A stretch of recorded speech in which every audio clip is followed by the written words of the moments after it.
la forme des lettres, ni le nom des lettres, ni la phonétique des lettres ne viennent du cerveau d'un Européen. Et c'est pour ça que vous prenez n'importe quelle science et vie, vous allez voir que sur l'Europe, il n'y a pas d'écriture.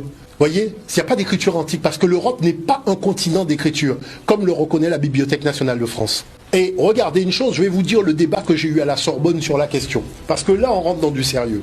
Agénor, qui est le fils d'Épaphos noir, a eu comme fille Europe, qui a donné au continent européen son nom. Parce que la lignée d'Europe est africaine. Mais vous savez qui est le frère d'Europe? C'est Cadmos. Cadmos, c'est lui qui a enseigné l'écriture aux Européens. Parce que les Européens ne savaient ni lire ni écrire. À l'époque, Cadmos était parti pour léguer l'écriture qu'il avait héritée d'Égypte. Et lorsqu'il part, donc pour transmettre le savoir de l'écriture en Europe, les Grecs même reconnaissent que c'est pas aux Européens qui venaient d'arriver qu'il est venu enseigner ça. Il était venu enseigner ça au Pélage. C'est pour ça que les Grecs appellent l'écriture les lettres pélagiques.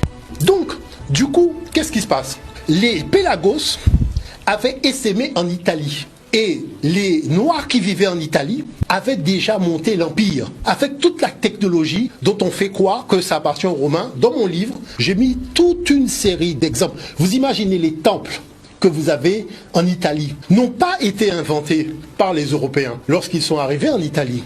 Parce que la ville de Rome existait déjà, tout ça existait déjà, avec les palais, avec tout ça. Et ce sont les Étrusques qui parlaient latin.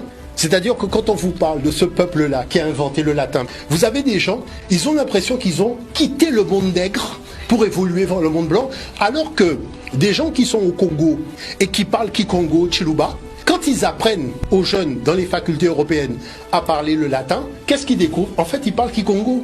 Et c'est pour ça que les linguistes même européens qui se sont penchés sur la question, ils ont reconnu, et c'est la génétique qui est venue trancher cette affaire, en montrant que, mais en fait, ils font pas partie de l'ADN des Indo-Européens, c'est un ADN de gens qui étaient déjà là. Et ça, c'est très important de le souligner.